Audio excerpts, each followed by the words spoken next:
They called him the Broken Soldier, who lived in the rotting shack at the end of Hollow Creek Road. But Marcus Sullivan was about to prove that the people you mock for having nothing might actually be sitting on everything. Before we dive into this incredible story, make sure to smash that subscribe button, because tomorrow we have an extra special story for you that will absolutely blow your mind. The morning fog rolled down from the Tennessee mountains like a shroud, wrapping around the small cabin that sat hunched at the end of a dirt road most people in Millfield had forgotten existed. Marcus Sullivan stepped onto his sagging front porch, cane in his left hand, steaming coffee mug in his right, and watched the sun struggle to break through the gray mist that seemed to settle permanently over his little corner of the world. At 34, Marcus looked like a man who'd lived twice that long. His brown hair had gone prematurely gray at the temples. Deep lines creased his face from squinting against desert sun and pain that never quite went away. His left leg, mangled by an improvised explosive device on a dusty road outside Baghdad, refused to bend properly anymore. The limp was permanent, the doctors had told him, just like the tremor in his hands when he got tired, just like the nightmares that visited him most nights, bringing back the smell of burning metal and the screams of his squadmates who hadn't made it home. The cabin matched its owner's condition. Built sometime in the 1940s, it had been a hunting lodge back when the mountains were wild and the town of Millfield was just a whistle stop for the coal trains that ran through the valley. Now it leaned to one side like an old man favoring a bad hip. The roof sagged in the middle, patched with mismatched shingles and strips of corrugated metal that Marcus had scavenged from abandoned barns. The porch steps were held together more by hope and determination than actual structural integrity. Marcus had bought the place 3 years ago for $12,000, using his disability settlement and every penny he'd managed to save during his 8 years in the Army. The real estate agent had tried to talk him out of it. "This property has been on the market for 6 years. She'd said, flipping through a folder of repair estimates and inspection reports. "The foundation's cracked, the electrical system is from the Eisenhower administration, and the well water tests showed mineral levels that could probably qualify it as a health supplement." Marcus had signed the papers anyway. He wasn't looking for a showplace. He was looking for somewhere to disappear. The disappearing had worked better than he'd hoped. In 3 years, he'd had exactly 4 visitors: a census worker who'd gotten lost trying to find the main road, a teenage couple who'd used his driveway to turn around, a utility worker checking power lines, and Deputy Sheriff Tom Morrison, who'd stopped by twice to make sure Marcus wasn't cooking methamphetamines like the previous tenant. That isolation suited Marcus fine. The last thing he wanted was neighbors who felt obligated to make small talk or ask questions about his service. He'd tried living in town when he first got back from overseas, renting a small apartment above the hardware store on Main Street. But the questions never stopped. Where had he served? What had happened to his leg? Was he getting the help he needed from the Veterans Administration? The pity in their voices was worse than the questions. These were good people, Marcus knew that. They meant well, but every conversation felt like picking at a scab that never quite healed.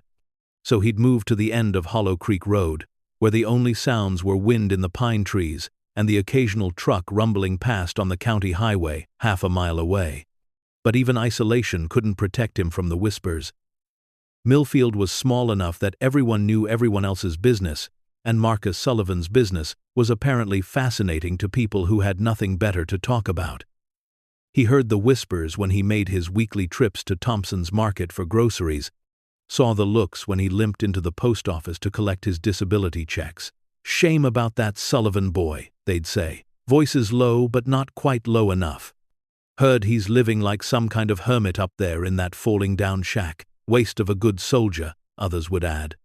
But I guess that's what happens when you come back all broken up inside. The worst part was how they talked about his home improvements like they were evidence of mental illness. Marcus had spent 3 years slowly, methodically, repairing what he could afford to repair. He'd taught himself basic electrical work from library books, figuring out how to rewire outlets and replace light fixtures. He'd patched the roof section by section, hauling shingles up a ladder despite his damaged leg. He'd insulated the walls with salvaged materials and sealed gaps with foam and determination. But to the people of Millfield, his efforts looked like the desperate projects of a man who'd lost touch with reality. "You see what he's done to that place?" Margaret Connolly had said loudly enough for Marcus to hear while he was buying motor oil at the hardware store. Putting good money into a house that should have been torn down years ago. Probably using his disability checks for materials when he ought to be saving up to move somewhere civilized. Her husband had nodded gravely. "Military don't prepare you for real life. Boy doesn't understand property values or investment, just throwing money away on a lost cause." Marcus had paid for his oil and left without comment, but the words stayed with him. They always did. Because deep down, part of him wondered if they were right. Maybe he was throwing money away. Maybe the cabin was a lost cause. Maybe he was too. The doubts got worse during the winter of his third year. February brought a cold snap that lasted 6 weeks, with temperatures dropping below zero for 14 straight nights. Marcus's old oil furnace, a dinosaur from the 1960s, wheezed and groaned, and finally gave up completely on Valentine's Day. The repair estimate was $800 just for parts, not including labor. Marcus had $347 in his checking account and 17 days until his next disability payment. He spent 4 nights sleeping in front of the fireplace, burning furniture he didn't need, and wearing every piece of clothing he owned. That's when he remembered the basement. The previous owner, an elderly man named Henry Kowalski, had sealed off the basement entrance before putting the property up for sale. A sheet of plywood was nailed over what had once been a storm cellar door, and the real estate agent had mentioned it was probably flooded or full of junk from decades of mountain storms. Marcus had left it alone for 3 years. He had enough problems with the parts of the house he could actually see. But desperate times called for desperate measures, and if there was any chance of finding something down there he could burn for heat, it was worth investigating. The plywood came away easier than expected. The nails were rusty and loose, and the wood was warped from 3 years of weather. Underneath was a heavy wooden door with iron hinges that looked like they belonged on a medieval castle. The door itself was solid oak, thick enough to stop bullets, and it was secured with a brass padlock that was green with age but still functional. Marcus didn't have a key, but he had a crowbar and enough motivation to break into his own basement. The lock mechanism was old but well made, and it took 20 minutes of patient prying before the shackle finally snapped. The door swung open on hinges that screamed like banshees, releasing air that smelled of earth and time and something else. Something metallic that Marcus couldn't quite identify. He grabbed his flashlight and descended carefully, testing each wooden step before trusting it with his full weight. The stairs were solid, built from the same heavy timber as the door. Whoever had constructed this basement had built it to last. The space was larger than Marcus had expected, extending well beyond the footprint of the cabin above. The walls were fitted stone, professionally laid, and the floor was poured concrete that showed no signs of cracking or settling. This wasn't some amateur root cellar dug out with hand tools. This was serious construction, but it wasn't empty. The flashlight beam revealed shelves along the walls, stacked with boxes, crates, and containers of various sizes. Some were clearly old storage boxes, cardboard containers that held the accumulated junk of decades, but others were different. Military-style wooden crates with stenciled lettering, metal containers with government markings, and in the far corner, something that made Marcus stop breathing for a moment, a gun safe, not a small one for hunting rifles, but a massive steel vault that belonged in a bank. It stood 7 feet tall and 4 feet wide, painted olive drab green, with a combination lock that looked like it could withstand a nuclear blast. Marcus approached it slowly, his military training automatically cataloging details. The safe was military surplus, probably from the 1960s or 70s, based on the design. The paint was worn but not rusted, suggesting it had been stored in a controlled environment. And most importantly, it wasn't empty. He could hear something shifting inside when he rapped on the steel with his knuckles. But first, he wanted to investigate the rest of the basement. The shelves revealed the accumulated possessions of Henry Kowalski's long life. Photo albums filled with black and white pictures of a young man in army uniform, standing next to tanks and artillery pieces. Military decorations in small wooden boxes, including a Purple Heart and a Bronze Star. Personal letters tied with ribbon, some dating back to the Korean War. But mixed in with the personal items were things that didn't quite fit. Official documents in government folders, maps with classified stamps, radio equipment that looked far more sophisticated than anything a civilian should own. And then Marcus found the journals. They were in a locked filing cabinet that had been hidden behind boxes of old books. The lock was easier to break than the safe, and inside were 5 leather-bound journals spanning 40 years of entries. Marcus opened the most recent one and began to read. January 15, 1998. Monthly security check completed. All items accounted for and secure. No unusual activity in area. Weather causing some concern about moisture levels in main storage area, but everything appears stable. February 22, 1998. Strange car parked on County Road for several hours yesterday. Appeared to be surveillance. Maintained watch until vehicle departed. No direct approach to property, but will continue monitoring. March 8, 1998.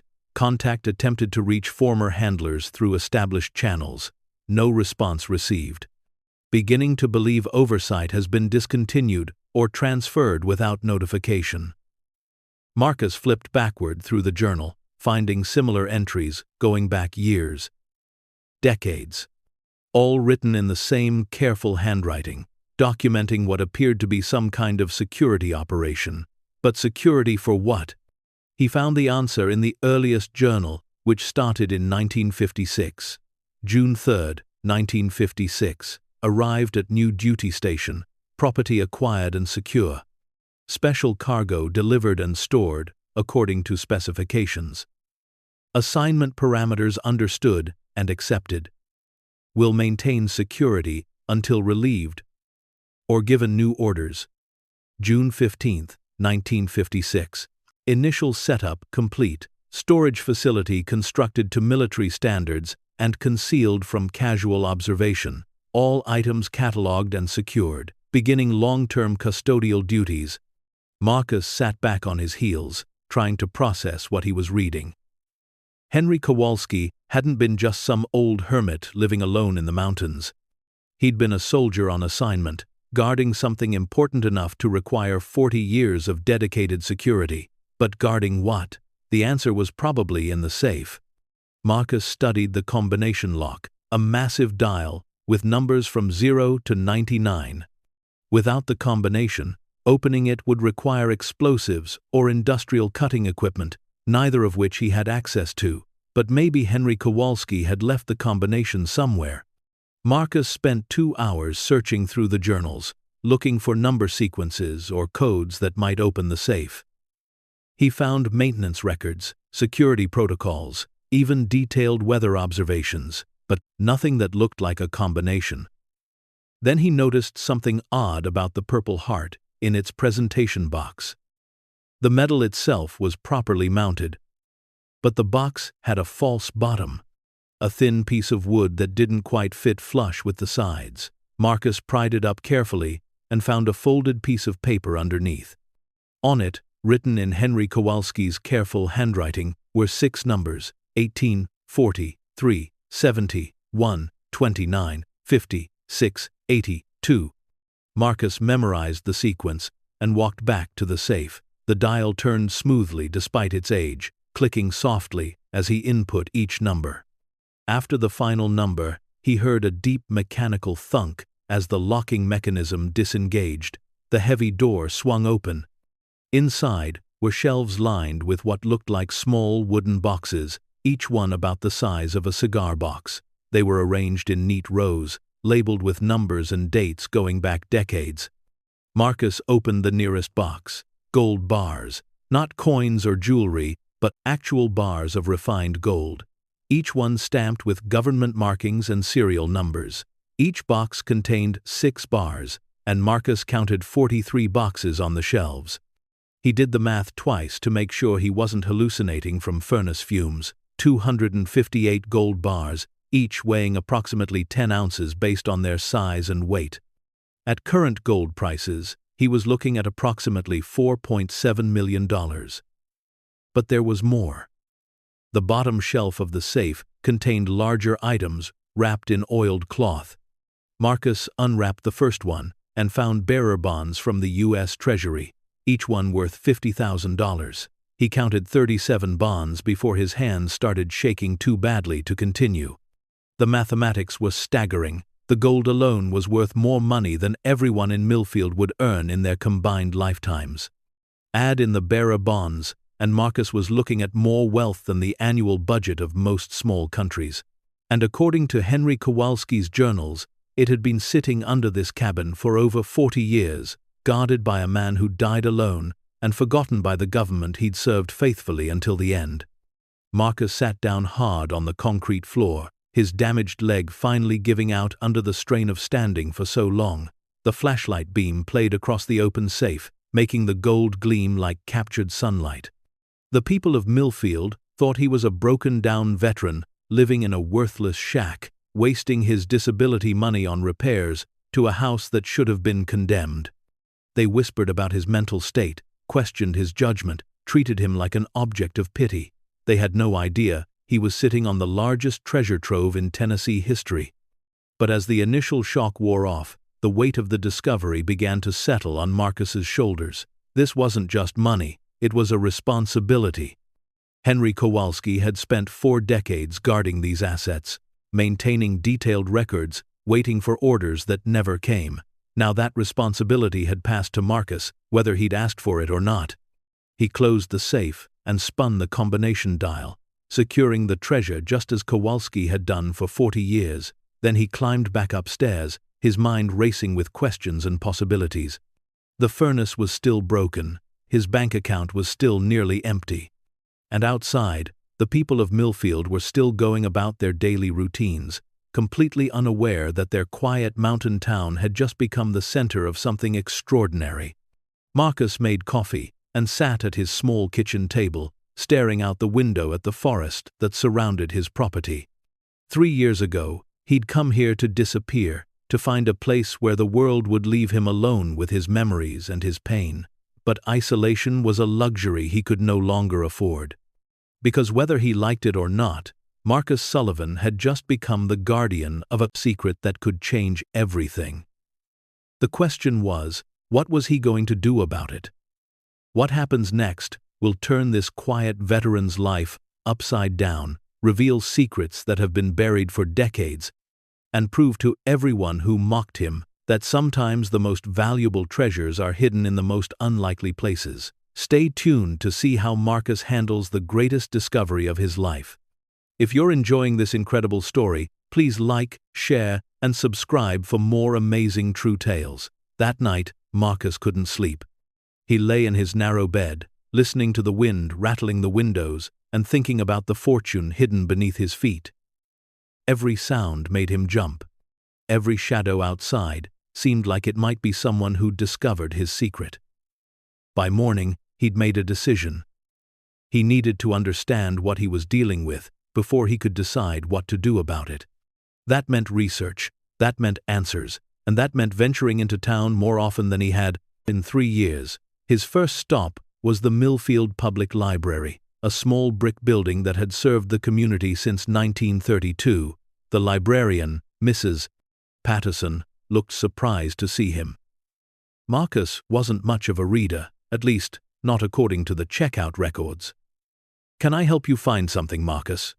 she asked, her voice carrying the careful tone people used when they weren't sure about someone's mental state.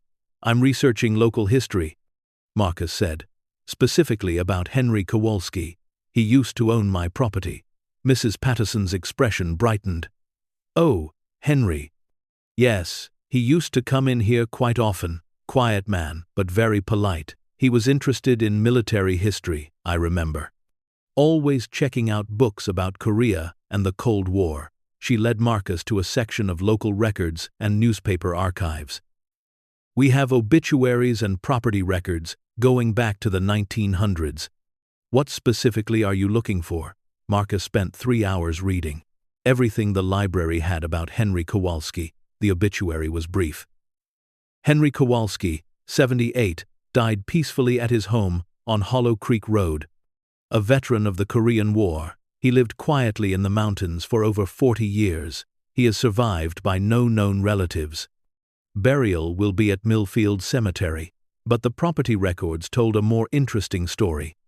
Kowalski had purchased the land in 1956 for an unusually low price, buying it directly from the federal government rather than a private seller.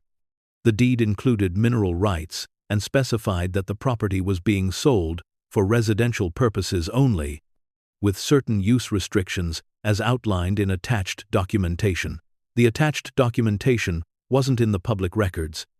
Marcus also found newspaper clippings from the 1950s mentioning increased government activity in the area.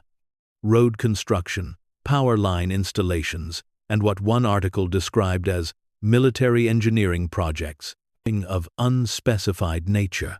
All of it centered around the remote mountain areas where few people lived, including the area where Marcus's cabin now stood. By the time Marcus left the library, he had a theory about what Henry Kowalski had really been doing for 40 years, but he needed more information to confirm it. His next stop was the Veterans Administration office in the county seat, 30 miles away. Marcus told the clerk he was researching his grandfather's military service and asked about records for soldiers who'd served in classified units during the Korean War. The conversation was brief and mostly unhelpful. But the clerk did mention something interesting. There had been several similar inquiries in recent months, all from people claiming to research family military history. The clerk couldn't provide details, but she suggested that anyone interested in classified military records should contact the National Archives. Marcus thanked her and left, but his mind was racing. If other people were looking into the same type of military service that Henry Kowalski had performed, it might mean that other sites, like his, existed. Other veterans who'd spent decades guarding forgotten government assets. That thought led to a disturbing possibility. If someone was systematically researching these sites, they might eventually trace their investigation back to Millfield. And to Marcus. When he got home, Marcus noticed something that made his blood run cold. Tire tracks in the dirt near his mailbox. Fresh tracks from a vehicle that was heavier than his old pickup truck. Someone had been on his property while he was gone. Marcus checked the cabin thoroughly, looking for signs of intrusion. Nothing seemed disturbed, but that didn't necessarily mean anything. Professional surveillance wouldn't leave obvious traces. He made a decision that would have seemed paranoid 3 days ago but now felt like simple prudence. He was going to start varying his routine, taking different routes to town, keeping track of vehicles that seemed to appear too often. Because whether he liked it or not, Marcus Sullivan was no longer just a disabled veteran living quietly in the mountains. He was the guardian of a secret that someone might be willing to kill for. And the people of Millfield, who'd spent 3 years treating him like a harmless eccentric, were about to learn that sometimes the most dangerous man in town is the one everyone underestimates. The whispers in town had already begun to change. Instead of pity and condescension, Marcus was starting to hear curiosity. People had noticed his frequent trips to the library, his conversations with government clerks, his sudden interest in local history. That Sullivan boy's been asking a lot of questions lately. Margaret Connolly told her bridge club, spending time at the library, driving to the county seat. Maybe he's finally doing something productive with his life. Others were less charitable. Probably trying to sue the government for more disability money, suggested Bill Henderson at the hardware store.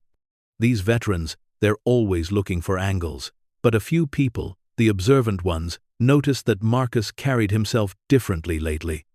The defeated slump in his shoulders had been replaced by alertness.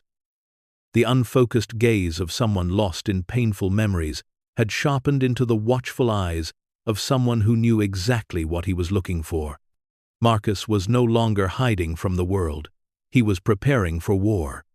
Because deep in the basement of his humble cabin, surrounded by 40 years of careful documentation and millions of dollars in government assets, Marcus had found something more valuable than gold. He'd found a purpose. The people who'd mocked him for being a broken soldier living in a worthless shack were about to discover that they'd been wrong about everything. The shack was a fortress. The soldier wasn't broken, and the man they'd dismissed as harmless was about to become the most important person in their quiet mountain town. Whether they were ready for it or not, Marcus thought he'd found everything the basement had to offer. But 3 days later, a loose stone in the wall would reveal that Henry Kowalski's secret was far bigger and far more dangerous than anything he could have imagined. The discovery came by accident. Marcus had been reinforcing the basement's security, installing motion sensors and a basic alarm system using equipment he'd ordered online. While running wiring along the stone foundation wall, his drill bit had punched through what he'd assumed was solid mortar. Instead, it hit empty space. Marcus pulled the bit out and shined his flashlight into the hole. The beam disappeared into darkness, revealing a cavity behind the wall that shouldn't exist. He grabbed his crowbar and started chipping away at the mortar around one of the stones. The stone came loose easier than it should have, revealing that what looked like a solid foundation wall was actually a carefully constructed facade. Behind it was another room. This one was different from the main basement. Smaller, but built like a bank vault, with steel-reinforced concrete walls and a ventilation system that was still operational after 40 years. And unlike the main basement, this room was completely full. Gold bars were stacked from floor to ceiling along 3 walls, arranged in precise rows like golden bricks. But these weren't the small bars Marcus had found in the safe. These were professional-grade ingots, each one weighing approximately 25 pounds, each one stamped with U.S. Treasury markings and serial numbers. Marcus counted methodically, his hands shaking as the magnitude of the discovery became clear. 437 bars of gold, plus the smaller bars from the safe, plus bearer bonds worth nearly $10 million. At current market prices, he was looking at approximately $178 million. The number was so large, it didn't seem real. Marcus had grown up poor, served in the military for modest pay, and lived on disability checks that barely covered basic expenses. He'd never seen more than a few $1,000s at one time in his entire life, and now he was standing in a hidden vault that contained more wealth than most corporations possessed. But with the discovery came a growing sense of dread. Nobody guarded this kind of money for 40 years without very good reasons. And those reasons, Marcus was beginning to realize, might still be relevant. He found confirmation of his fears in a waterproof container hidden behind the gold stacks. Inside were documents that explained exactly what Henry Kowalski had been protecting and why it had been hidden for so long. The papers told the story of Operation Golden Shield, a classified Cold War program that had operated from 1952 to 1968. The operation had been designed to establish secret asset caches across the United States, storing gold and other valuables in civilian locations where they could be accessed even if military installations were compromised by enemy action. Henry Kowalski had been assigned to Cache Site 17 in 1956, one of 43 similar installations scattered across remote areas of the country. His orders were simple: guard the assets, maintain operational security, and wait for retrieval instructions that might never come. They never did. As the Cold War evolved and strategies changed, Operation Golden Shield was quietly discontinued. The caches were supposed to be recovered, and the assets returned to federal control. But bureaucratic confusion, changing personnel, and the classified nature of the program meant that some sites were simply forgotten.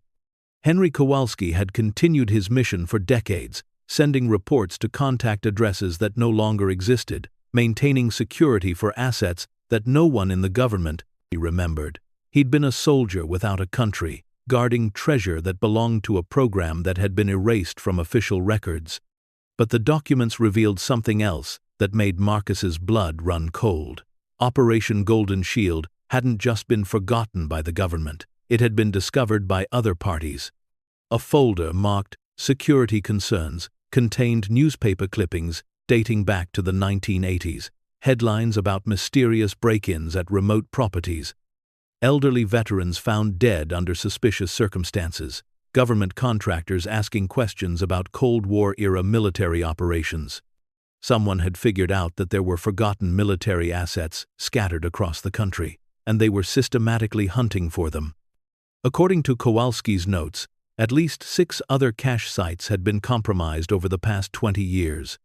The assets had vanished, the custodians had died or disappeared, and the incidents had been written off as random crimes or natural deaths. But Henry Kowalski had recognized the pattern.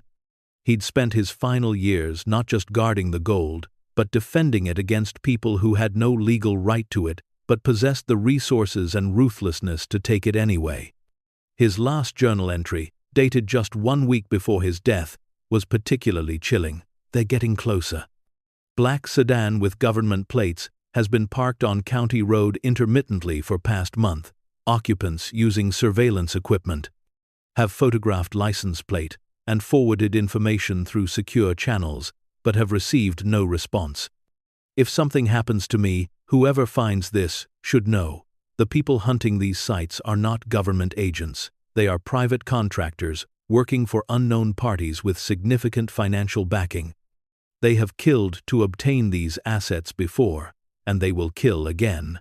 Cache Site 17 must not fall into their hands. The gold belongs to the American people, held in trust by soldiers who took an oath that doesn't expire with retirement or death. Complete the mission." Marcus read the entry 3 times, each reading making him more certain that he was in serious danger. Henry Kowalski had died alone in his cabin, officially of natural causes. But now Marcus wondered if there had been anything natural about it. And if the same people who'd killed Kowalski were still watching Cache Site 17, they now knew that Marcus had inherited both the property and the secret. The realization made him paranoid in ways his military training hadn't prepared him for. Every sound outside the cabin made him reach for the pistol he'd started carrying. Every unfamiliar vehicle on the county road made him wonder if he was being watched. His paranoia proved justified sooner than he'd hoped. It started with the phone calls. 3 times in 1 week, his landline rang in the middle of the night. When Marcus answered, no one spoke, but he could hear breathing on the other end before the line went dead. Then came the black sedan. Marcus first noticed it on a Tuesday morning, parked beside the county road, about a quarter-mile from his property. He might have dismissed it as a broken-down vehicle, except that it was gone when he returned from town 3 hours later, and back again the next day. The car appeared to be surveillance, but it was obvious surveillance. Professional watchers would have been more discreet. Either these people were amateurs, or they wanted Marcus to know he was being watched. Neither possibility was comforting. Marcus started varying his routine, taking different routes to town, leaving at different times. But the surveillance adapted to his changes, suggesting that whoever was watching him had significant resources and experience. The situation escalated when Marcus discovered evidence that someone had been on his property.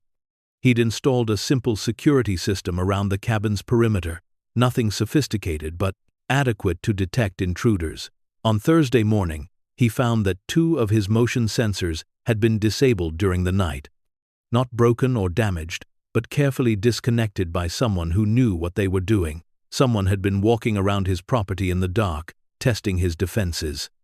Marcus spent that day reinforcing his security measures and preparing for the possibility that surveillance might escalate to direct action. He cleaned his weapons, checked his ammunition supply, and established emergency procedures for protecting the cache if his property was breached. But he also made a decision that Henry Kowalski had never been able to make. He was going to find allies. Kowalski had been completely isolated, cut off from his military contacts, and forbidden by operational security from discussing his mission with civilians. But Marcus had advantages Kowalski hadn't possessed. He was a civilian property owner with legal rights. He could reach out to law enforcement if necessary, and most importantly, he could break operational security if it meant protecting the assets and saving his own life. Marcus's first potential ally was Deputy Sheriff Tom Morrison, the young officer who'd checked on him twice since he'd moved to the mountains. Morrison had seemed competent and honest, and as local law enforcement, he might be able to provide official protection if Marcus could convince him the threat was real.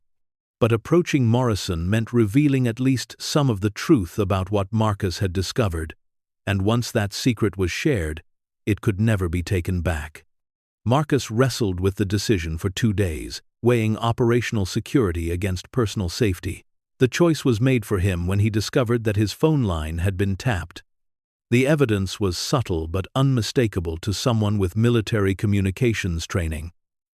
Slight delays in dial tone, faint clicking sounds during conversations, and a barely audible echo that suggested his calls were being monitored and recorded.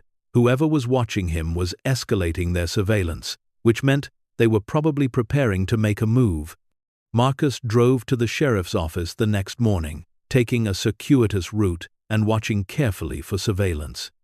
The black sedan followed him for the first 10 miles, then disappeared when Marcus turned onto a back road that offered no concealment for trailing vehicles.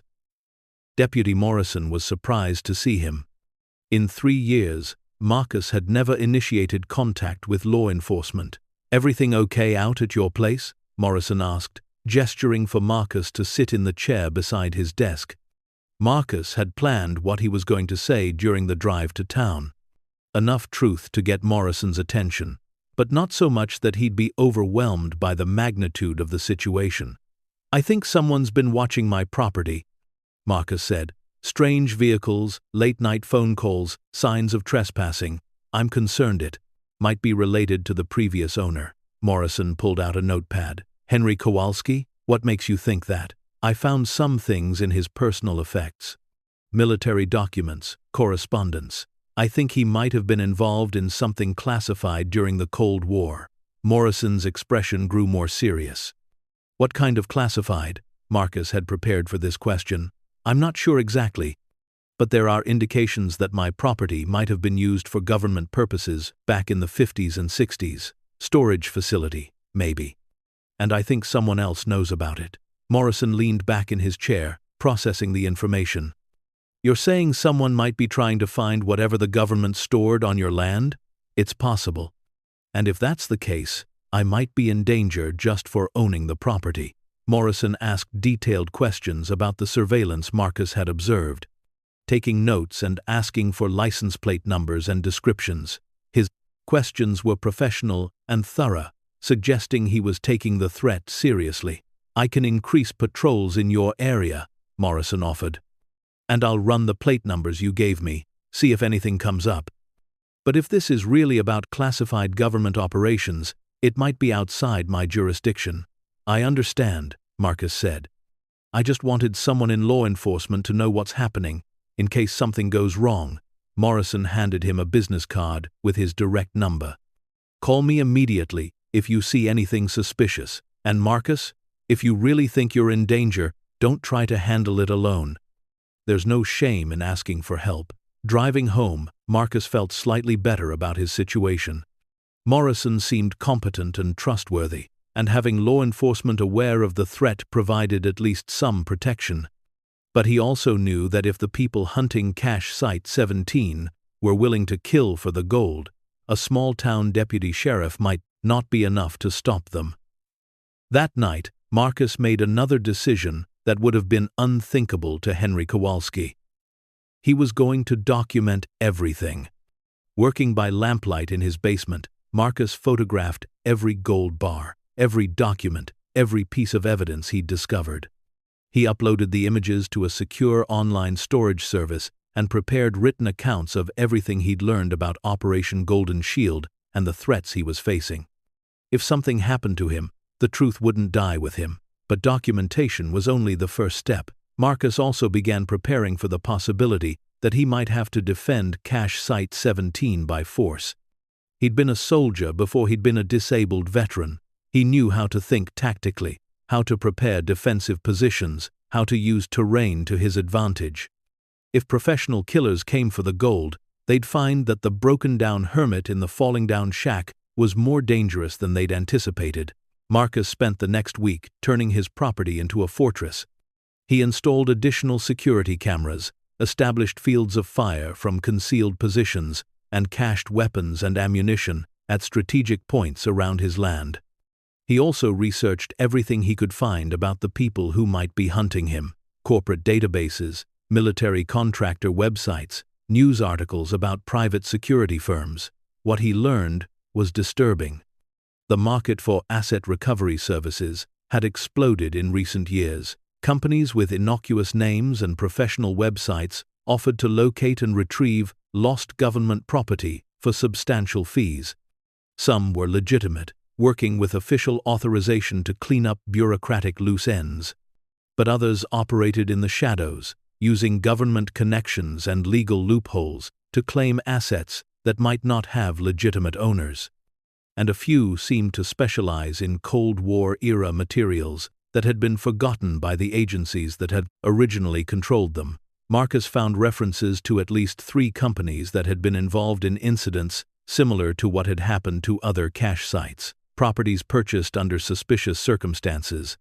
Elderly veterans dying shortly after being contacted by government representatives. Assets disappearing into private collections or foreign markets. The pattern was clear, and Marcus was next on their list. But unlike Henry Kowalski, Marcus wouldn't be facing the threat alone. He'd alerted law enforcement, documented the evidence, and prepared defenses.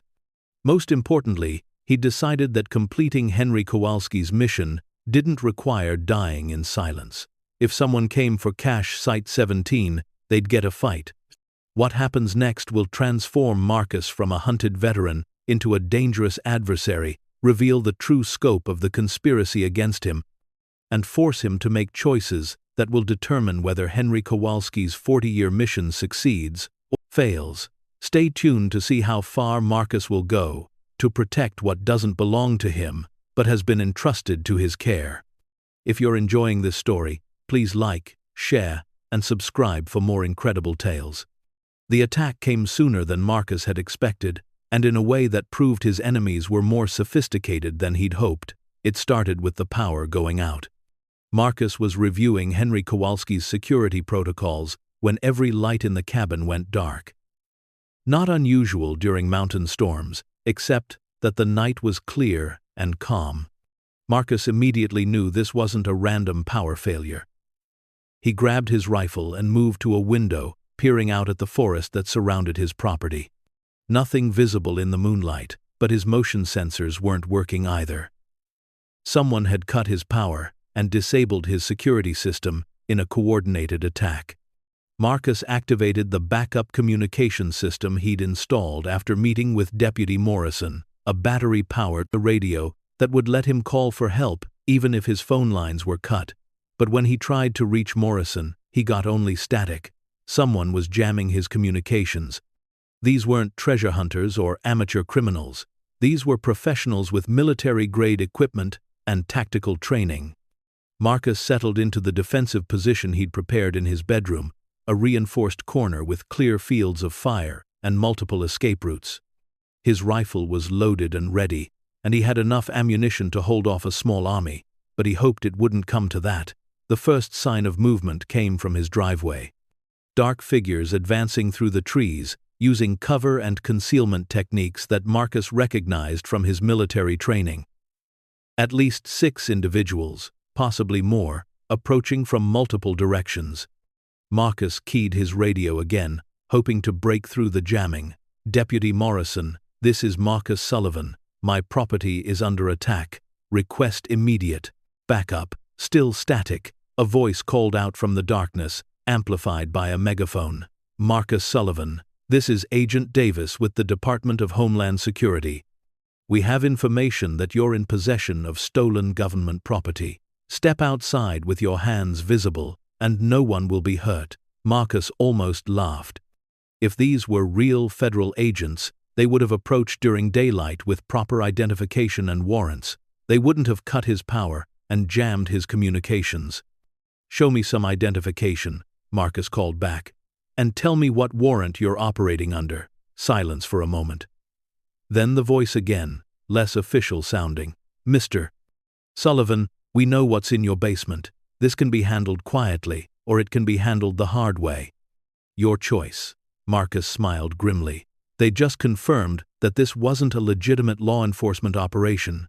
Real agents wouldn't admit to knowing about classified assets without proper authorization. "Here's a counteroffer," Marcus shouted back. "Get off my property before I start shooting trespassers."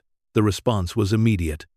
Gunfire erupted from the woods around his cabin, muzzle flashes revealing the positions of at least 8 attackers. Marcus dropped below the window as bullets shattered glass and splintered wood. But the shots weren't random. They were aimed high, designed to intimidate rather than kill. Someone wanted him alive, at least initially. Marcus returned fire, placing careful shots near the muzzle flashes he'd observed. He wasn't trying to hit anyone yet, just establish that he was armed and dangerous. The gunfire stopped abruptly. "Last chance, Sullivan," the voice called. "Walk outside or we'll come in and get you." Marcus checked his watch. He'd activated a silent alarm when the power first went out. A signal that would alert Deputy Morrison even if radio communications were jammed.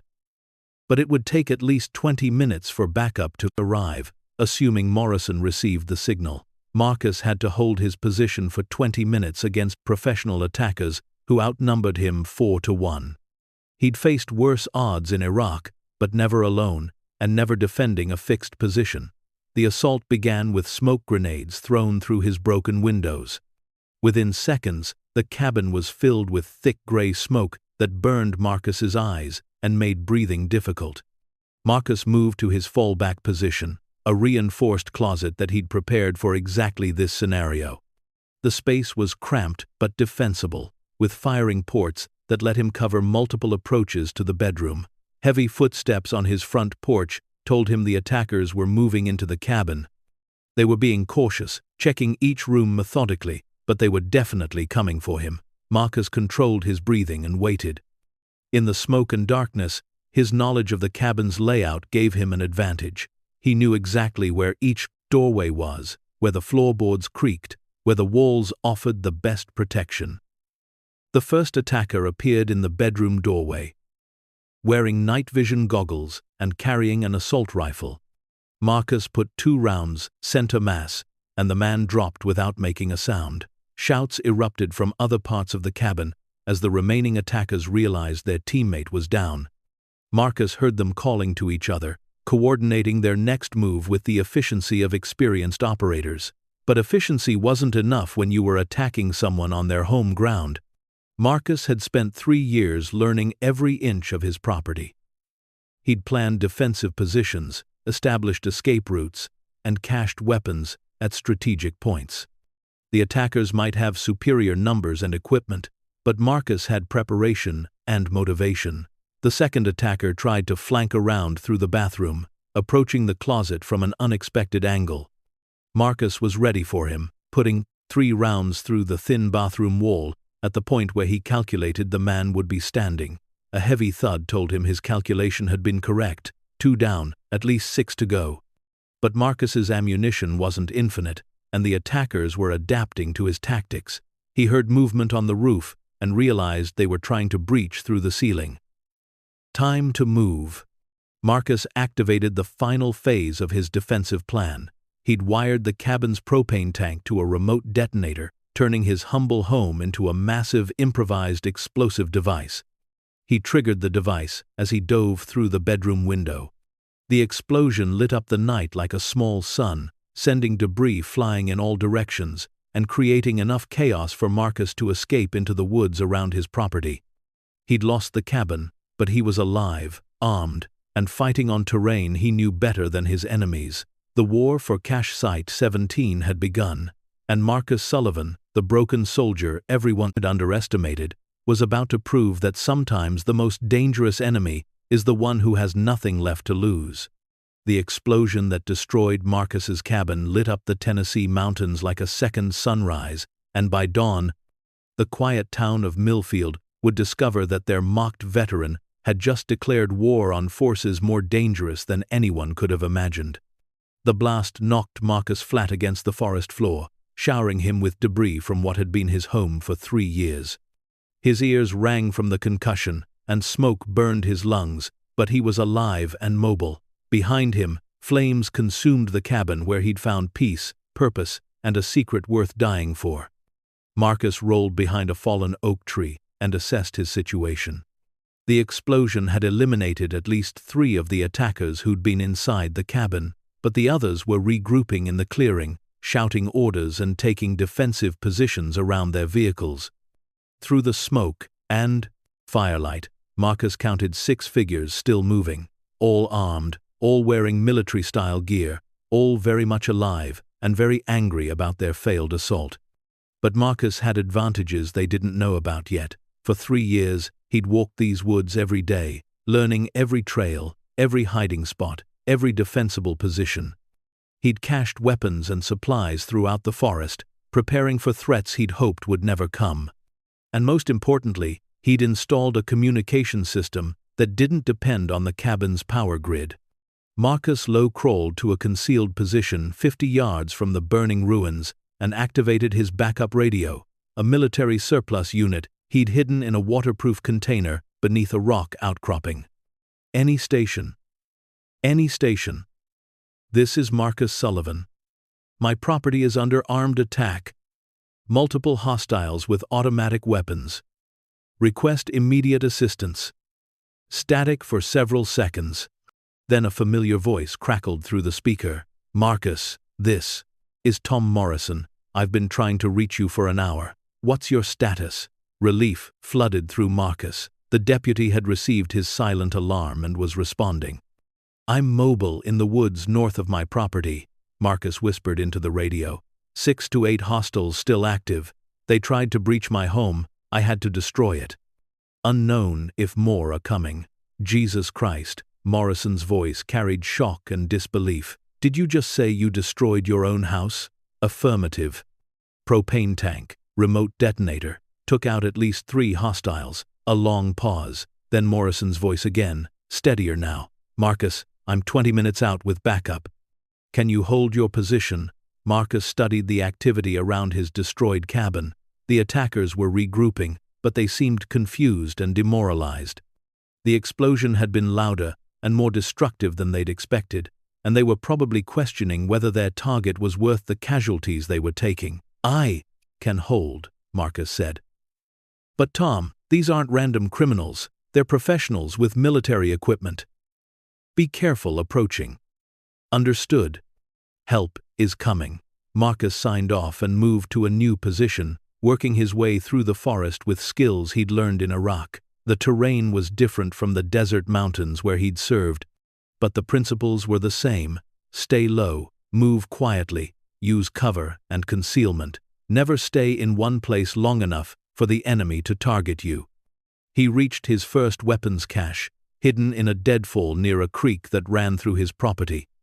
Inside a waterproof container, he found what he needed: spare ammunition, night vision equipment, and a sniper rifle he'd purchased legally but had never expected to use. The rifle was a civilian version of the weapon he'd carried overseas, familiar and deadly accurate in trained hands. Marcus assembled it quickly, muscle memory taking over, despite 3 years of civilian life. From his new position, he had clear sightlines to the area around his destroyed cabin. The attackers had established a perimeter, but they were exposed, silhouetted against the flames. Marcus could have eliminated several of them before they realized where the shots were coming from. But killing wasn't his first choice, not yet. Instead, he placed carefully aimed shots near each visible target, close enough to make them dive for cover, but not close enough to cause casualties. The message was clear: I can reach you whenever I want to. The effect was immediate. The attackers abandoned their exposed positions and retreated to the cover of their vehicles, shouting urgent orders into their own radio systems. Marcus listened carefully to their communications, trying to determine how many reinforcements might be coming and what kind of organization he was dealing with. What he heard made his blood run cold. Base, this is Strike Team Alpha. Primary target has destroyed the cache site and is conducting guerrilla operations from the surrounding terrain. Request immediate backup and authorization for maximum force protocols. The response came through clearly. Alpha, this is Base. Additional assets en route. You are authorized to use any means necessary to secure the target and recover the assets.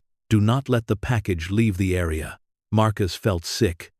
They weren't just trying to steal the gold anymore.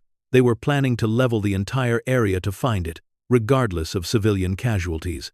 And additional assets meant more attackers were coming. Marcus keyed his radio. Morrison, this is Marcus. Be advised, hostiles are expecting reinforcements.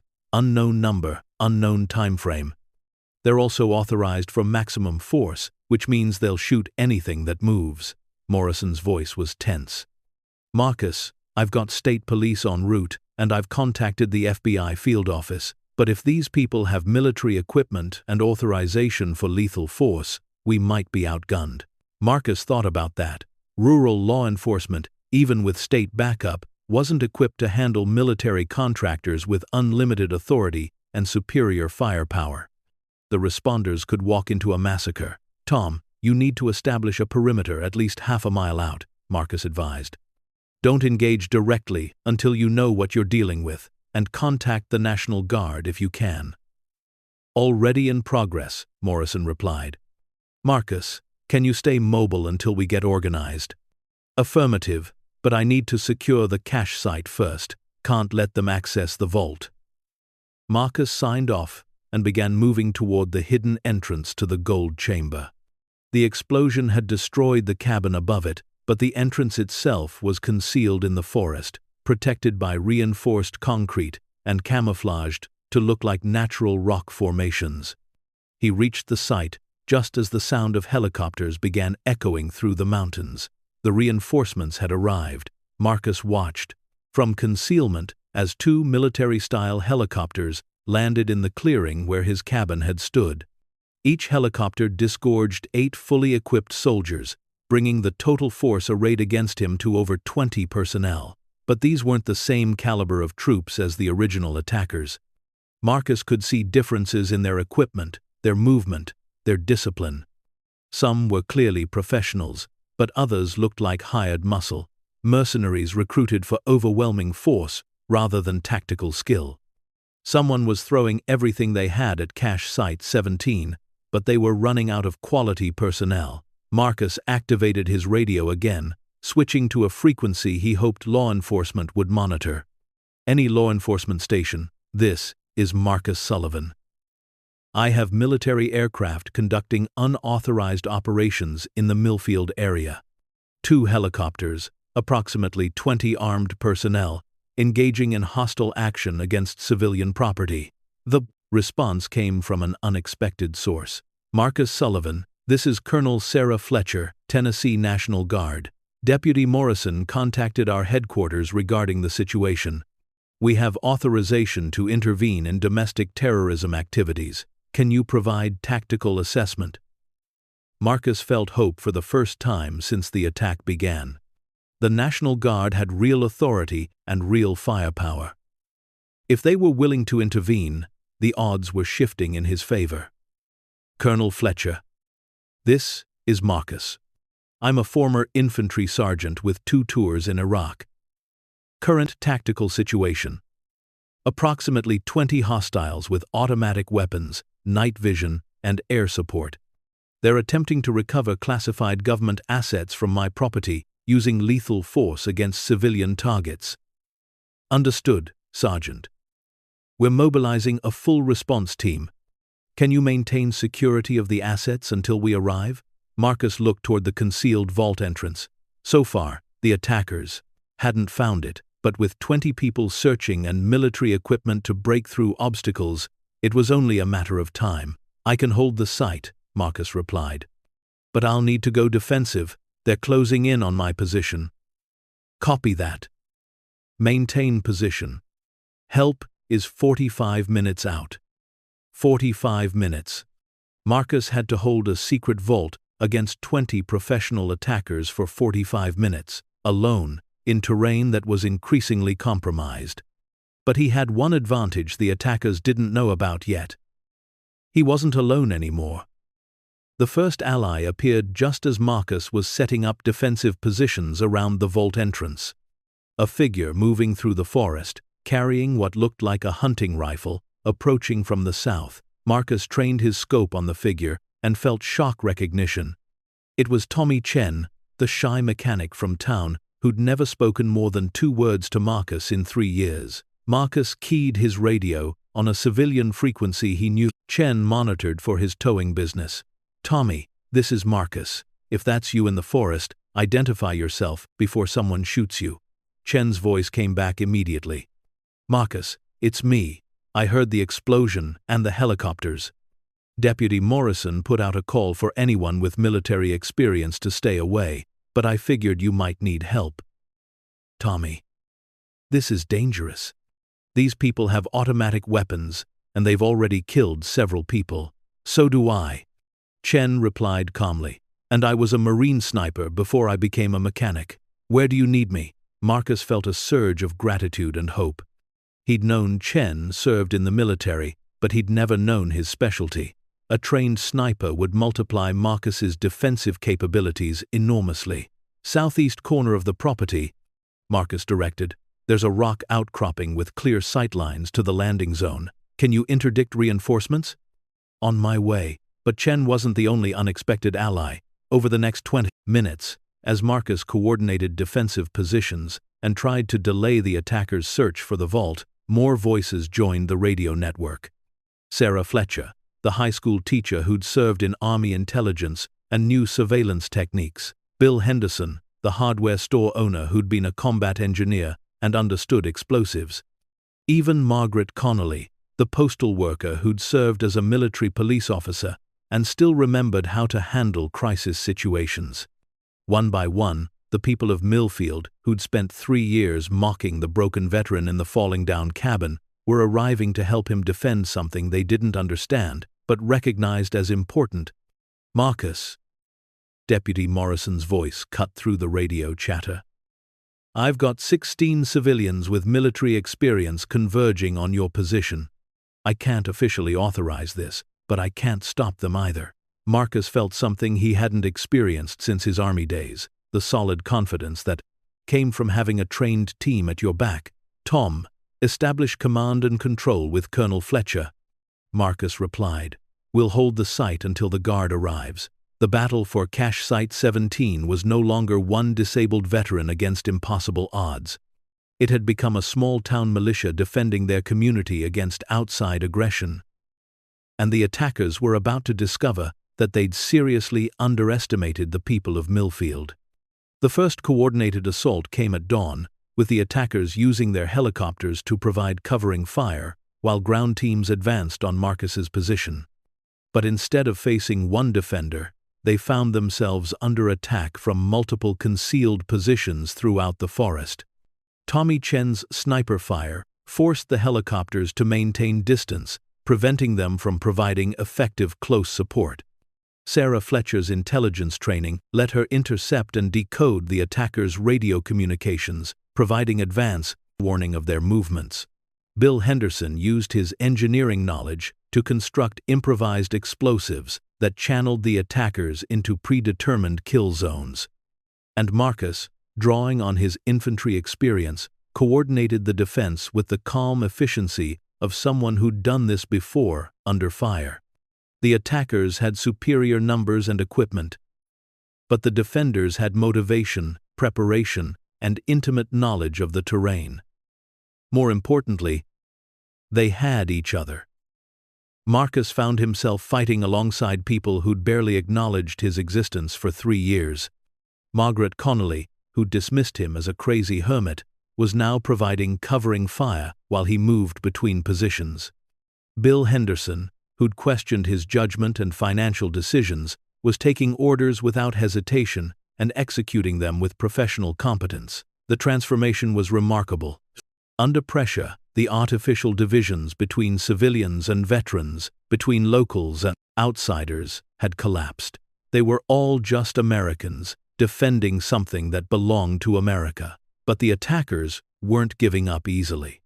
As the morning wore on, they adapted their tactics, using overwhelming firepower to suppress the defenders while searching systematically for the vault entrance. Marcus realized they were running out of time. The National Guard was still 20 minutes away, and the attackers were getting closer to finding the gold with each sweep of the area. He made a decision that Henry Kowalski never could have made. "All stations, this is Marcus," he announced over the radio network. "I'm going to tell you what we're really defending here." Speaking quickly but clearly, Marcus explained the discovery of Cache Site 17, the $178 million in gold hidden beneath his property, and the decades-long mission that Henry Kowalski had died protecting.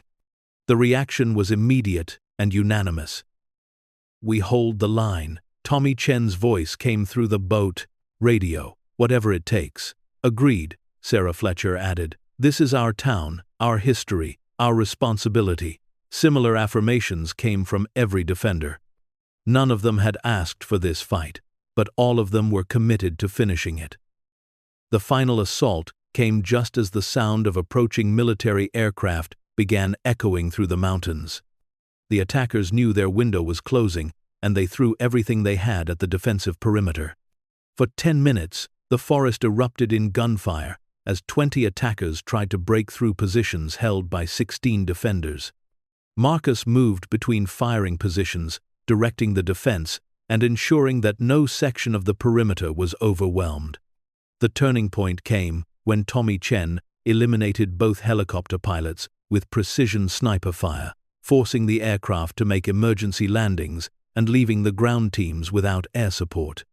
Suddenly, the attackers were outnumbered and outgunned by defenders who knew every rock, tree, and creek in the area.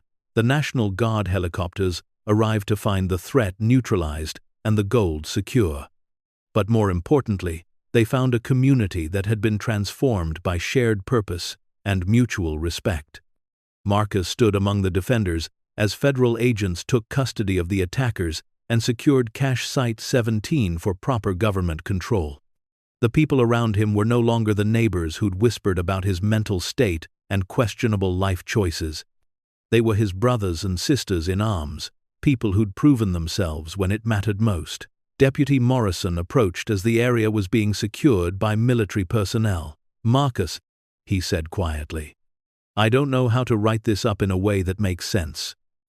Marcus smiled, looking around at the forest that had been a battlefield an hour ago and was now returning to peaceful mountain quiet. "Write it up as a community defense against domestic terrorism," Marcus suggested. "Because that's exactly what happened here. The investigation that followed would reveal the full scope of the conspiracy against Cache Site 17. The attackers had been working for a private collector who specialized in liberated government assets, using corporate fronts and corrupt officials to steal forgotten military treasures. They'd identified dozens of cache sites across the country, systematically eliminating the aging veterans who guarded them and stealing assets worth hundreds of millions of dollars. But they'd made a critical mistake when they chose Millfield as their target. They'd assumed that a small mountain town would be easy to intimidate, that an isolated veteran would be easy to eliminate, that no one would care enough to fight back. Instead, they'd discovered that some communities become stronger under pressure, that some veterans never really retire from service, and that underestimating the American people is always a fatal error. Marcus Sullivan, the mocked hermit in the falling down cabin, had become the catalyst that transformed his neighbors into heroes and his quiet mountain town into a symbol of resistance against those who would steal from the people they'd sworn to serve. The gold was returned to federal custody, where it belonged. But the real treasure, the bonds of trust and respect forged in battle remained in Millfield, making it a stronger and more united community than it had ever been before. And Marcus finally found what he'd been searching for since he came home from war, a place where he belonged, people who valued what he brought to their lives, and a mission that gave his sacrifices meaning. Some battles end with victory. The best ones end with family. The silence that followed the gunfire was more profound than any sound Marcus had ever heard. But within that quiet lay the seeds of a transformation that would reshape not just one man's life, but an entire community's understanding of courage, sacrifice, and what it truly means to serve.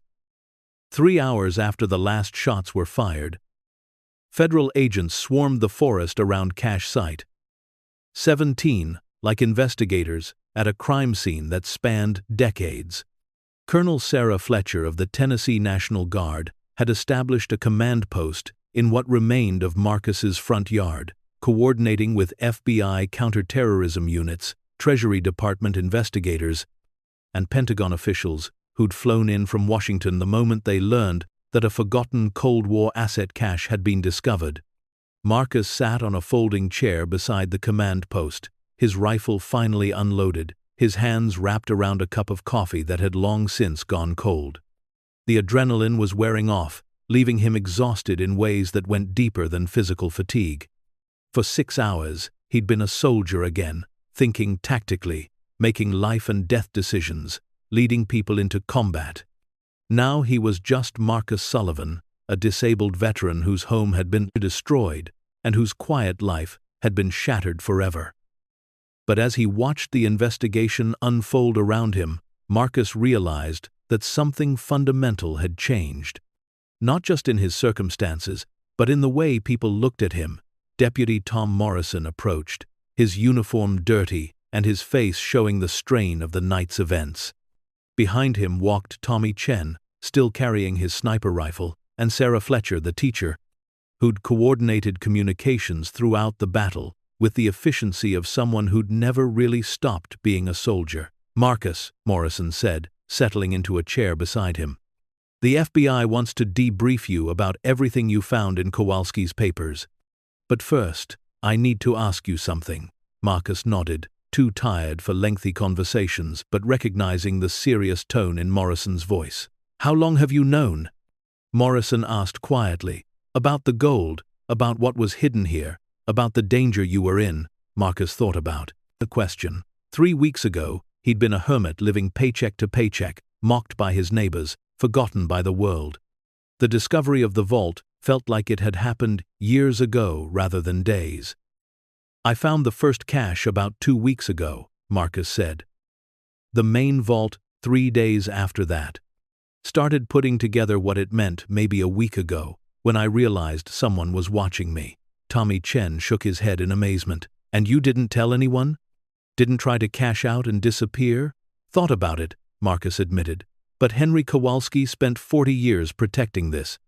Seemed wrong to abandon his mission just because it got dangerous." Sarah Fletcher, the teacher who'd spent the night calling in airstrikes and coordinating defensive positions, sat down across from Marcus. "You know what you did here, right? What this means?" Marcus looked around at the federal agents, documenting everything, the military personnel securing the site, the investigators who would spend months unraveling the full scope of what had been hidden beneath his cabin.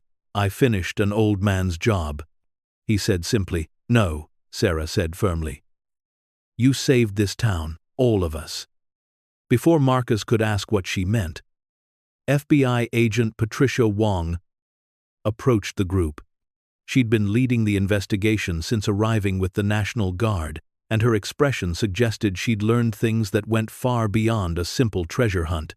"Mr. Sullivan," Agent Wong said, "we need to discuss what we've discovered about the organization that attacked you." She opened a folder filled with photographs, documents, and surveillance reports.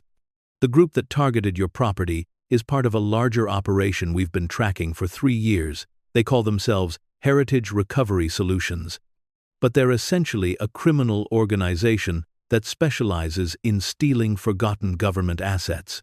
Wong spread out photographs showing similar attacks at remote properties across the country. They've hit 17 sites in 12 states, always targeting elderly veterans or their surviving families, always claiming government authorization that doesn't exist, always leaving casualties behind. Marcus studied the photos, seeing faces of old men who looked like Henry Kowalski, properties that looked like his own cabin. How many people have they killed? At least 23 that we can confirm, Wong replied. Probably more. Most of the deaths were made to look accidental or natural, but the pattern is clear once you know what to look for. Tommy Chen leaned forward, his expression darkening. So this wasn't just about Marcus's gold, this was about mass murder for profit. Exactly, Wong confirmed. And if we hadn't stopped them here, they would have moved on to the next target, and the next. Your resistance broke their operational model and led us to their command structure. She pulled out another photograph, this one showing a well-dressed man in his 60s, standing beside a private jet.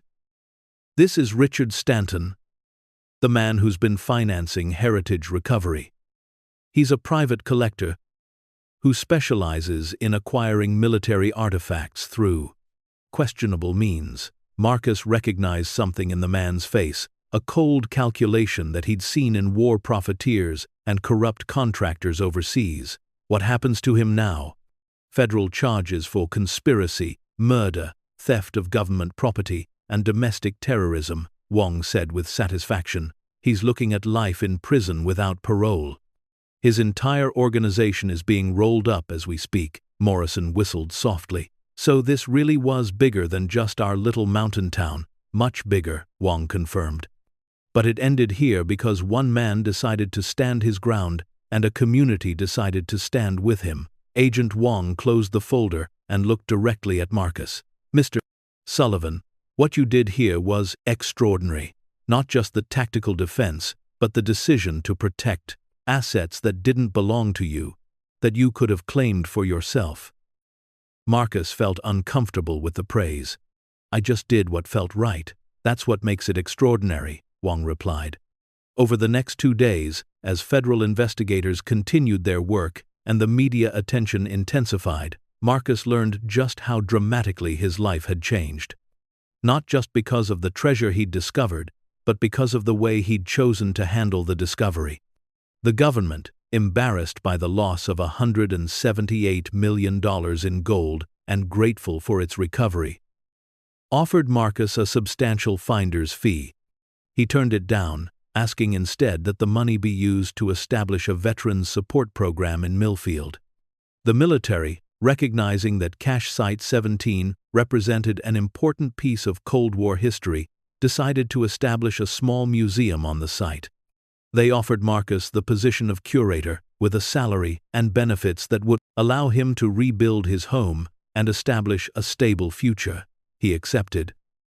But the most significant changes weren't financial or professional. They were personal and communal. The people of Millfield, who'd spent 3 years treating Marcus like a broken man living in a worthless shack, suddenly understood that they'd been wrong about everything. The hermit was a hero. The worthless shack had been a treasure vault. The man they'd pitied and dismissed had been protecting something that belonged to all of them. Margaret Connolly, who'd been the most vocal critic of Marcus's lifestyle choices, was among the first to apologize. I said terrible things about you, she told Marcus when she visited the temporary trailer where he was living while planning his new home. I thought you were wasting your life, throwing away your money on a house that couldn't be saved. Marcus poured her coffee and sat across from her at the small table. You weren't wrong about the house, he said gently. It probably should have been torn down years ago. But you saw something the rest of us didn't, Margaret insisted. You saw that some things are worth saving, even when they don't look valuable to other people. Marcus thought about that. Maybe I just recognized that broken doesn't mean worthless. Margaret's eyes filled with tears. I think maybe we all needed to learn that lesson. The transformation wasn't limited to individual apologies and changed attitudes. The entire character of Millfield began to shift as people realized what had been hidden in their midst and what it meant about their community's place in history. The museum project brought federal funding and national attention. Historians and military researchers began visiting to study the cache site and learn about Operation Golden Shield. Tourism increased as people came to see the place where a forgotten Cold War mission had finally been completed. But more importantly, the shared experience of defending their town had created bonds between people who'd lived as strangers for years. Tommy Chen and Sarah Fletcher collaborated on a veterans outreach program, using their combined military experience to help other former service members transition to civilian life. Bill Henderson started a volunteer emergency response team, training civilians in crisis management and disaster preparedness. Deputy Morrison, promoted to sheriff after his handling of the Cache Site 17 incident, established community policing programs that brought law enforcement and citizens together as partners rather than strangers. And Marcus found himself at the center of it all, no longer isolated and forgotten, but connected to his community in ways he'd never expected. The new house that rose where his cabin had stood was larger and more comfortable than his previous home. But Marcus designed it with community in mind. The museum occupied one wing, displaying artifacts from Operation Golden Shield and telling the story of Henry Kowalski's 40-year mission. But the other wing was living space, where Marcus could host veterans meetings, community gatherings, and educational programs. 6 months after the attack, Marcus stood on his new front porch, looking out over property that had been transformed into something Henry Kowalski probably never could have imagined. The hidden vault had been converted into a proper museum display, with climate control and security systems that protected the remaining artifacts, while allowing visitors to understand the scope of what had been preserved. But the real transformation wasn't in the buildings or the exhibits, it was in the people. Tommy Chen approached from the parking area where he'd been helping a group of visiting veterans arrange transportation. In the 6 months since the battle, Chen had become Marcus's closest friend and most trusted collaborator, someone who understood both the burden of military service and the challenges of finding purpose in civilian life. "How many visitors today?" Marcus asked as Chen climbed the porch steps. 43, Chen replied, settling into one of the chairs Marcus had built himself. Including a group of high school students from Nashville and 2 veterans who drove up from Alabama after hearing about the program. Marcus smiled. The program Chen referenced was something they'd developed together, intensive workshops for veterans struggling with the transition to civilian life. Using the story of Cache Site 17 as a foundation, they helped former service members understand that their military skills and values had ongoing relevance in civilian communities. "The Alabama guys want to start something similar in their area," Chen continued. "Seems like every week we get requests to help establish programs in other towns." Marcus nodded. The success of Millfield's transformation had attracted attention from communities across the country. Small towns, with struggling veteran populations, rural areas that had lost their sense of purpose and community connection. People were starting to understand that the principles that had saved Cache Site 17 could be applied elsewhere. Sarah Fletcher emerged from the museum, escorting a group of visitors who'd been touring the exhibits. She'd taken a leave of absence from teaching to help develop educational materials for the site, but Marcus suspected she was finding her new role more fulfilling than her previous career. "Marcus," she called as the visitors departed, "we just got confirmation that the Smithsonian wants to create a traveling exhibit based on our displays. They're talking about a national tour to highlight the role of civilian veterans in protecting military heritage." Marcus felt a familiar mix of pride and responsibility. The attention was gratifying, but it also meant that more people would learn about what had happened here, which brought both opportunities and obligations. "What kind of timeline are they looking at?" he asked. 2 years to develop, then a 5-year tour hitting major cities across the country," Sarah replied. "But they want you to be involved in the development process. They're saying your story is central to understanding what the exhibit represents." Marcus thought about that. 2 years ago, he'd been hiding from the world, trying to disappear into the mountains where no one would ask him to explain his wounds or justify his choices. Now he was being asked to help tell his story to millions of people across the country. The irony wasn't lost on him. Sheriff Morrison's patrol car pulled into the parking area, and Marcus watched as his friend climbed out and walked toward the porch. Morrison had changed too in the months since the battle, growing into his expanded role and using his experience to help other rural law enforcement agencies prepare for unusual threats. "Afternoon, Marcus," Morrison said, climbing the steps with the easy familiarity of someone who visited regularly. "Got some news I thought you'd want to hear personally." Marcus gestured to an empty chair. "Good news or bad news? Depends on how you look at it," Morrison replied, settling down and pulling out a folder. The FBI finished their investigation of Heritage Recovery Solutions.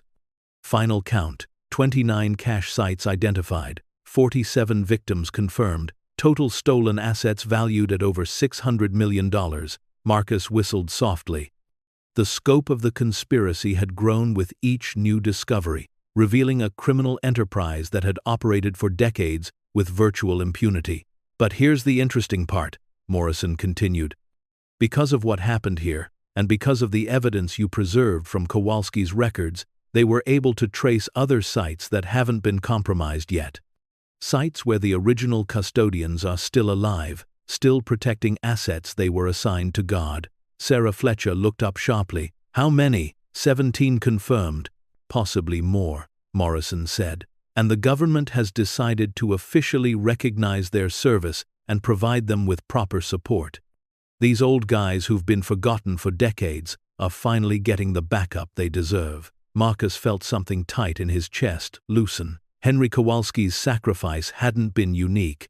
Across the country, other soldiers had spent their lives protecting forgotten assets, maintaining missions that no one remembered. But now, because of what had been discovered at Cache Site 17, their dedication was being recognized and supported. "There's more," Morrison added. "The Department of Defense is establishing a formal program to locate and secure the remaining sites. They're calling it the Kowalski Initiative, and they want you to help lead it." Marcus stared at Morrison, processing the implications. "Lead it how?" "Consultant position," Morrison explained. "You'd work with teams investigating potential sites, help them understand the mindset and methods of the custodians, assist with community relations when sites are discovered. Essentially, you'd help other veterans like Kowalski get the recognition and support they deserve." Tommy Chen leaned forward. "That's incredible, Marcus. You'd be continuing Kowalski's mission on a national level." Marcus stood and walked to the porch railing, looking out over the mountains that had hidden Henry Kowalski's secret for so many years. The weight of the offer was significant, but so was the opportunity to ensure that other forgotten soldiers received the honor their service deserved. "What kind of commitment are we talking about?" he asked. "Travel maybe 1 week per month," Morrison replied. "Rest of the time you could work from here, coordinate with field teams, develop protocols. They're specifically requesting that the program be based in Millfield, using this site as headquarters." Sarah Fletcher smiled. "It makes sense. This is where the conspiracy was broken, where the model for community veteran cooperation was established. If you're going to help other communities support their veteran custodians, this is the logical place to coordinate from." Marcus thought about the offer, weighing the responsibilities against the opportunities. 6 months ago, he'd been an isolated veteran, struggling to find purpose in civilian life. Now he was being asked to help create a national program that would honor forgotten soldiers and strengthen veteran community relationships across the country. "I'll need to think about it," Marcus said finally. "This place, this program we've built here, it's bigger than just me now. Any decision has to be what's best for the community, not just what's interesting to me personally." Morrison nodded approvingly. "That's exactly the kind of thinking that makes you right for the job." That evening, after the visitors had gone and the museum had closed, Marcus walked alone through the forests around his property. The same trails he'd walked for 3 years while trying to heal from his war injuries, the same trees that had provided cover during the battle for Cache Site 17, but the forest felt different now. Not like a place to hide, but like a place where important things had happened and would continue to happen. Marcus reached the memorial they'd erected near the site where Henry Kowalski's cabin had originally stood. A simple stone marker with an inscription that read, Master Sergeant Henry Kowalski, 1925 to 2018, Faithful Guardian of Cache Site, 17. Mission accomplished. Marcus stood before the memorial, thinking about the man who'd spent 40 years protecting a secret in solitude, never knowing if his sacrifice mattered, never receiving recognition for his dedication. I think I know what you'd want me to do, Marcus said quietly to the stone. The next morning, Marcus called Sheriff Morrison and accepted the position with the Kowalski Initiative. But he also made a condition. The program would be designed not just to locate and secure the remaining cache sites, but to strengthen the connections between veterans and their communities. Every site investigation would include community engagement, veteran support services, and educational components that helped civilians understand the ongoing value of military service. The mission would be bigger than recovering forgotten treasure. It would be about recovering forgotten bonds between those who serve and those they serve to protect. 6 months later, Marcus stood before a congressional committee in Washington, testifying about the success of the Kowalski Initiative and recommending expansion of the program. But his mind was on Millfield, where Tommy Chen was leading a workshop for veterans from 3 states, where Sarah Fletcher was hosting a delegation of historians documenting Cold War civilian involvement, where Sheriff Morrison was training law enforcement officers in veteran crisis intervention. The town that had once mocked a broken soldier living in a worthless shack had become a national model for veteran community integration. Marcus had found his purpose, not in hiding from his past, but in using it to build bridges between military service and civilian life. And Henry Kowalski's 40-year mission had evolved into something larger than anyone could have imagined. A movement that honored forgotten soldiers by strengthening the communities they'd served to protect. The gold had been returned to federal custody, where it belonged. But the real treasure, the bonds of respect, purpose, and mutual support that had been forged in crisis, remained in Millfield and was spreading to communities across the nation. Marcus Sullivan, the mocked veteran who'd lived in a falling-down cabin, had become the catalyst for a transformation that reminded America of what was possible when people chose to see strength rather than weakness, purpose rather than burden, and community rather than isolation. Some discoveries change individual lives. The best ones change the world. Anyone can find their purpose if they're willing to protect what matters, even when they're protecting it alone. As the sun set over the mountains that had always protected Millfield's secrets, Marcus Sullivan stood on his porch, not as a broken veteran who'd been forgotten by the world, but as a leader who'd reminded the world that some things are worth fighting for, some missions never end, and some people will always step forward when their community needs them most. The hermit had become a hero. The shack had become a shrine. And the man everyone underestimated had become exactly who he was always meant to be. Up next, 2 more powerful stories are waiting for you. Click to keep discovering with us, and don't forget to hit subscribe if you believe that sometimes the most important battles are fought not for glory, but for the simple right to serve something greater than yourself.